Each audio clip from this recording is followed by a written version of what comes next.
Long-term na tulong pangako ng new Senate Majority sa mga biktima ng lindol sa Mindanao. Ayon po ito kay Senator Mig Zubiri. RH28 Raymond at Paas, ibalita mo yan, Raymond.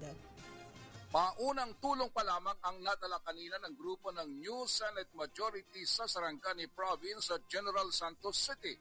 Ito ang pasubali ng grupo dahil ang kanilang naisin ay long-term na solusyon at tulong sa reconstruction ng mga nasirang infrastructure projects. Ayon kay Senador Juan Miguel Mig Zubiri na isang taga Mindanao, kailangan sa reconstruction ay dapat matibay at kayang lagpasan ng mga malakas na bagyo at lindol dahil sa kanilang pakikipag-usap sa mga tao ay ayaw nilang sumilong sa mga covered court dahil marami sa mga ito ay bumagsak. Paniwala ni Zubiri ang reconstruction effort para sa Mindanao ay tiyak na hindi lang suportado ng kanilang grupo sa new majority, kundi susuportahan din ito ng mga nasa minority sa ngayon. Kasawa niyang nagtungo sa Sarangani at General Santos City sina Acting Senate President Sherwin Gatchalian, Senador J.B. Hercito at Senador Erwin Tulfo.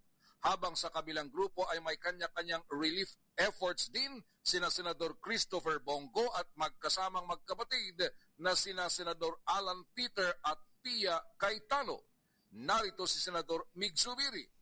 Sa ako mga kaigsunan, ako mga silingan din sa Mindanao, of course nakikiramay po kami na condolences sa inyong mga biktima. Aniyam karon para makatabang kaninyo. We're here, we brought the chairman of the Finance Committee because long term ang among tabang. Ang tulong po natin gusto natin ibigay long term. So, yung tulay, kalsada, yung government infrastructures, yung relocation, yung mga evacuation centers na nasira. Kasi yung mga tao takot na pumunta sa ilalim ng covered court kasi nasira daw.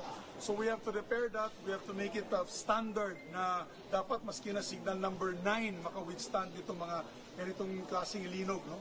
So yan ang ayusin ni Senator JP with the support of the whole Senate. Lahat kami siguro nagkakaisa dito. Walang politika dito. Majority, minority man, anong grupo man yan, lahat kami nagkakaisa para makabigay po kami ng tulong sa ating mga kababayan sa Mindanao. Ito si RH28 Raymond at Paas para sa DCRH, una sa Pilipinas, una sa Pilipinas.